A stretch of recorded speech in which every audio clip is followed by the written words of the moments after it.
Hai, Shalom saudara-saudari. Berjumpa dalam program Panggilan Iman. Dan saat ini masih seputar firman Tuhan dalam kitab Amsal. Amsal yang ke-20. Temanya bagian pertama yaitu bahagia bila mau dalam tuntunan ilahi. Saudara mau bahagia? Ini kuncinya. Untuk lebih lagi, kita terlebih dahulu selalu awali dengan doa. Mari kita berdoa kepada Tuhan. Tuhan Yesus, terima kasih anugerah-Mu sampai hari ini, bahkan selama-lamanya. Hidup kami karena anugerah kebaikan Tuhan. Urapi hamba-Mu yang tidak ada apa-apanya. Biarlah firman-Mu lah yang mengajar kami, menuntun kami, memberi hikmat dalam hidup kami. Dalam nama Yesus, apapun masalah kami, apapun rintangan yang kami hadapi, oleh Tuhan Yesus, kami sanggup melakukan perkara yang besar. Bagi Tuhan tidak ada yang mustahil. Dalam nama Yesus, haleluya, amin. Nah, saudara yang dikasih Tuhan, kita baca 5 ayat saja. Jadi bagian pertama 5 ayat saja. Dan kita buka Alkitab kita atau dari handphone juga bisa. Dalam Amsal, kitab Amsal pasal 20 ayat 1 sampai 5. Saya akan bacakan satu demi satu dan saudara boleh menyimaknya. Amsal 20 ayat 1. Anggur adalah pencemooh, minuman keras adalah peribut. Tidaklah bijak orang yang terhuyung-huyung karenanya. Saudara perhatikan bahwa kitab Amsal ini berbicara tentang pikiran Tuhan yang dituangkan atau yang ditaruh kepada para penulis Alkitab. Dan tokoh di kitab Amsal adalah Raja Salomo. Salomo dikenal dengan orang yang takut akan Tuhan, keluarganya yang mengasihi Tuhan, dan juga Salomo memiliki hikmat, pengetahuan, pewahyuan dari Tuhan. Jadi saudara, kesuksesan, keberhasilan, kebahagiaan Salomo adalah karena Taurat Tuhan. Dia begitu menyukai Taurat Tuhan. Nah, ayat 1 dikatakan anggur pencemooh. Ya, di sini bukan berbicara buahnya, tetapi sesuatu yang bersifat keinginan daging. Perhatikan, anggur adalah pencemooh, minuman keras adalah peribut. Berarti orang tersebut adalah orang yang hidupnya dalam pesta pora atau keinginan daging. Karena Raja Salomo berbicara dalam konteksnya, dia seorang raja, dan tentu dalam kerajaan pasti ada yang namanya minuman anggur. Tetapi minuman anggur di sini pasti menuju kepada pesta pora atau kemabukan, kepuasan, keinginan daging. Ini salah satu contoh di setiap manusia bila masih diikat dengan belenggu yaitu dosa, karena dosa ini seperti racun, seperti sengat, dan kuasa dosa itu akan terus menerus bila kita tidak memutuskan dengan beriman kepada Tuhan Yesus, kepada darah Yesus yang menguduskan kita, yang menyucikan kita. Nah, saudara, dikatakan anggur adalah pencemooh. Ya, pencemooh berarti tentu suka mengatain orang, meremehkan orang, menghina orang, menggosipkan orang. Dan itu semua adalah hal-hal setan Setan suka dengan hal-hal demikian. Dikatakan lagi minuman keras adalah peribut. Iya saudara, kalau kita hidup dalam kemabukan, ini salah satu ya saudara. Dosa itu luas. Ini satu contoh. Dikatakan minuman keras adalah peribut. Pasti, kalau hidupnya, tubuhnya sudah dikuasai dengan anggur, apalagi dengan campuran-campuran kimia dan lain-lain, ya saya kurang mengerti, maka itu akan membuat tubuh kita menjadi panas bergejolak. Bawaannya pasti mau marah, mau ribut. Ya, ujung-ujungnya berkelahi, ujung-ujungnya di penjara, ujung-ujungnya bisa hukuman mati. Kalau kasus itu menjadi berat. Maka dari itu saudara, kalau engkau yang saat ini terikat dengan salah satu contoh dosa, yaitu pesta pora, keinginan daging, keinginan kemabukan yang masih terikat, hanya satu jalan keluar adalah beriman kepada Yesus, hidup sungguh-sungguh di dalam Dia. Pasti Dia akan mengubahkan hidup saudara. Memang tidak semudah itu. Engkau pasti akan terus dicobai, akan terus digoda, tapi engkau bisa kuat karena ada Roh Allah di dalam diri saudara. Ya, anggur adalah pencemooh, minuman keras adalah peribut. Tidaklah bijak orang yang terhuyung-huyung karenanya. Perkataannya pasti ngawur, perkataannya pasti udah tidak jelas lagi. Karena perkataan itu ada kuasa, saudara. Tapi kalau orang yang sudah mabuk, pesta pora, dia tidak sadar seperti orang pada awalnya. Ayat 2, kegentaran yang datang dari raja adalah seperti raung singa muda. Siapa membangkitkan marahnya, membahayakan dirinya. Raja yang kekal adalah Tuhan Yesus, Allah yang esa. Ini adalah gambaran kegentaran yang datang dari raja, ya, seperti raung, ya, harimau atau singa yang bunyinya mengerikan, saudara. Wow, ya saudara, ngeri sekali. Itu baru raungnya, belum dimakan. Nah, ini adalah satu makna Tuhan, bahwa kegentaran yang datang dari raja adalah seperti raung singa muda. Siapa membangkitkan marahnya, membahayakan dirinya. Jadi jangan sampai kita membuat masalah.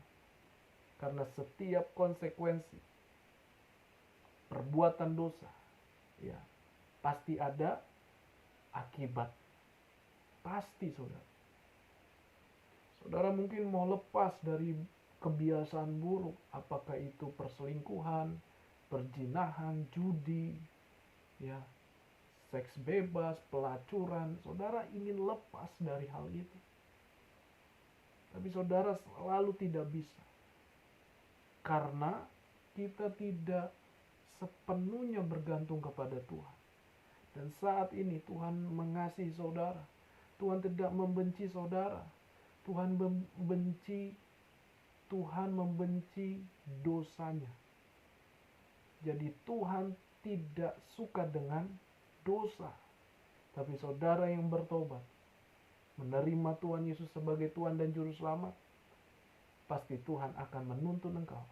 Salah satunya adalah firman Tuhan. Ini yang kita baca. Engkau pasti bisa berubah. Ini doa saya, saudara pasti bisa berubah.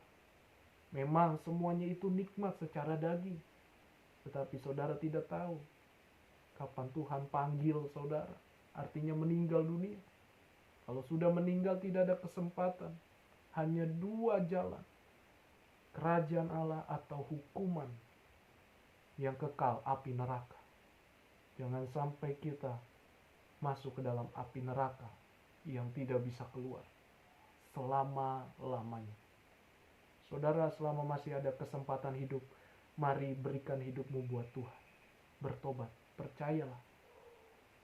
Minta pertolongan Tuhan. Tuhan pasti memampukan saudara. Amin. Ayat yang ketiga. Terhormatlah seseorang jika ia menjauhi perbantahan, tetapi setiap orang bodoh membiarkan amarahnya meledak. Ya, terhormatlah seseorang jika ia menjauhi perbantahan. Ya, artinya cinta damai, dewasa secara rohani karena pengenalan akan Tuhan. Karena ada Taurat, ada hukum Taurat, ada Taurat firman-Nya yang memerdekakan hidup kita. Sehingga kita mencari kedamaian, bukan perbantahan. Kalau kita hidup dalam perbantahan, yang ada diri kita rugi sendiri. Tetapi setiap orang bodoh membiarkan amarahnya meledak. Orang bodoh bukan tidak sekolah, tetapi orang bodoh di sini orang yang tidak mau taat. Orang yang tidak mau diberi peringatan oleh firman. Dia menolak, meremehkan. Itu yang disebut dengan orang bodoh. Pasti dia meledak amarahnya. Karena apa? Geram. Karena iri hati. Karena kecewa. Karena benci. Karena dendam. Akar pahit. Itu yang timbul dan menguasai hati saudara. Dan itu iblis suka. Karena hidup ini hanya dua. Kita mengasihi Tuhan atau mengasihi roh dunia. Atau roh kegelapan. Malaikat kegelapan. Yang kita kenal adalah setan atau iblis. Roh jahat. Nah saudara, jangan sampai kita menjadi bodoh. Ya. Ayat yang keempat. Pada musim dingin si pemalas tidak membajak. Jikalau ia mencari pada musim menuai, maka tidak ada apa-apa. Hal yang kedua, kalau kita mau bahagia di ayat 4 ini, jangan pemalas. Tetaplah bertekun. Tetaplah mengandalkan Tuhan. Bergantung pada Tuhan. Libatkan Tuhan bila engkau tidak mampu lagi, tidak sanggup. Tapi jangan berhenti. Tetap terus menerus. Jangan mudah menyerah. Mulai dari hal kecil. Jangan jadi pemalas, saudara.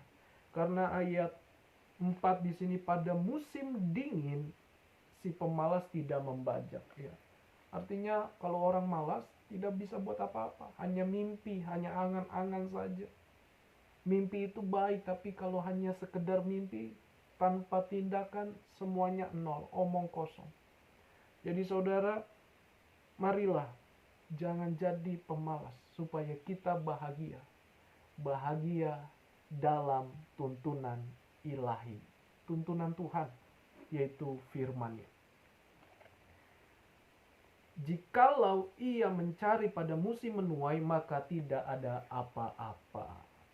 Iya saudara, orang malas tidak ada hasilnya. Orang lain diberkati, dia iri. Orang lain berhasil, dia sirik. Tahukah saudara, Tuhan itu mengasihi orang miskin dan orang kaya. Tidak ada pembedaan di mata Tuhan. Tapi Tuhan melihat mereka yang sungguh-sungguh rajin. Tapi tetap libatkan Tuhan dalam segala sesuatu. Jangan hanya sekedar rajin, miliki perencanaan yang luas.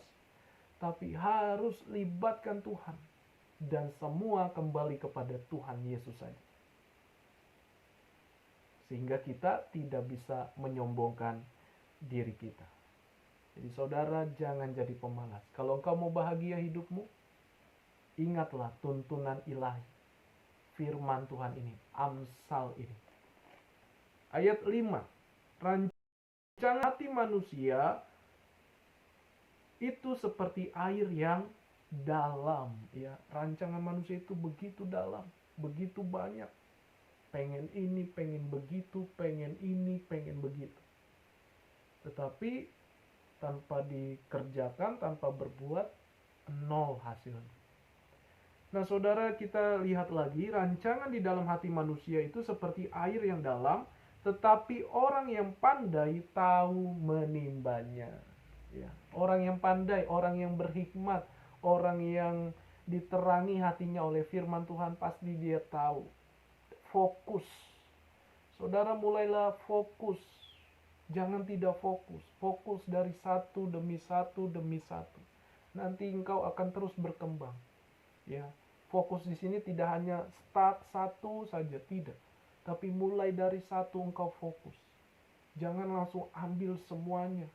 Kalau engkau belum mampu, ya, kita dalam segala sesuatu selalu ada rancangan, ada rencana, ada planning. Tetapi libatkanlah Tuhan supaya rencana kita berhasil. Tapi jangan mudah menyerah, karena hidup ini butuh perjuangan. Saudara mau bahagia? Mau rindu lagi mengalami berkat Tuhan yang berlimpah? Ingatlah dalam tuntunan ilahi. 5 ayat ini sangat memberkati iman kita, jiwa kita, dan fisik kita. Saudara pasti diberkati. Jangan malas, tetap rajin, libatkan Tuhan. Dan semangat selalu. Ya. Tinggalkan kehidupan lama saudara, dosa saudara. Datanglah di kaki Tuhan, mohon pertolongan Tuhan. Mohon pengampunan Tuhan. Mohon kekudusan Tuhan. Oleh darah Yesus aku dikuduskan. Bukan cari darah beneran atau darah hewan. Tidak perlu saudara. Hanya cukup beriman, Tuhan terima aku sebagai anakmu. Aku mau percaya. Hanya Engkau yang dapat membebaskan aku. Tapi tetap saudara, selama di dunia ini kita masih ditarik dengan keinginan daging. Namun Engkau bisa menang. Engkau bisa melewatinya. Engkau bisa sanggup melewatinya. Karena ada Roh Allah, ada firman Tuhan di dalam hatimu menerangi engkau. Percayalah, engkau pasti berubah dari segala ikatan belenggu dosa yang menguasai dirimu. Tuhan mengasihi engkau. Tuhan menerima kita orang berdosa seperti saya orang berdosa, supaya kita hidup dalam tuntunan ilahi, dalam kebahagiaan yang dimaksud oleh Tuhan Yesus Kristus. Itu saja yang saya bisa bagikan, 5 ayat, bagian ke-1. Waktu lain atau lain waktu maksudnya, saya akan buat di bagian kedua di ayat 6 sampai 10. Dan saya akhiri selalu dalam doa. Mari kita berdoa. Tuhan Yesus, terima kasih buat hikmat-Mu dari firman yang kami baca 5 ayat. Sangat memberkati kami. Sederhana tapi membuat hidup kami punya pengharapan. Ampuni kami ya Roh Kudus. Tuhan tolong kami, kuduskan kami dengan kuasa darah Yesus. Terima hidupku sebagai anak-Mu. Bantu aku. Kalau aku masih jatuh dalam dosa ini ya Tuhan. Tolong aku Tuhan. Mampukan aku untuk keluar dari hal ini. Dan kami mau bahagia hidup kami di dalam Kristus. Karakter seperti Tuhan Yesus. Yang semangat bergairah. Tidak malas. Tidak iri hati. Tidak mementingkan keinginan daging. Nafsu daging. Kepuasan daging. Tapi biarlah roh kami terus bangkit. Roh kami terus koneksi dengan Tuhan. Karena Allah yang kami sembah adalah roh yang hidup. Roh Kudus namanya. Terima kasih Tuhan. Kami berdoa buat mereka yang mendengarkan channel ini. Apapun masalah mereka, apapun dosa yang mengikat, Tuhan sanggup membebaskan, melepaskan dari ikatan dosa, dari segala kuasa kegelapan roh-roh jahat. Oleh darah Yesus, kami disucikan, dibenarkan. Haleluya. Amin. Puji Tuhan saudara. Saya percaya saudara pasti diberkati 5 ayat ini. Dan waktu yang lain akan saya buat di bagian kedua. Tuhan memberkati kita selalu. Semangat selalu untuk mengikut Yesus. Karena hidupmu berharga. Engkau bisa bahagia. Karena dalam tuntunan ilahi. Tuhan memberkati kita selalu. Shalom. Haleluya.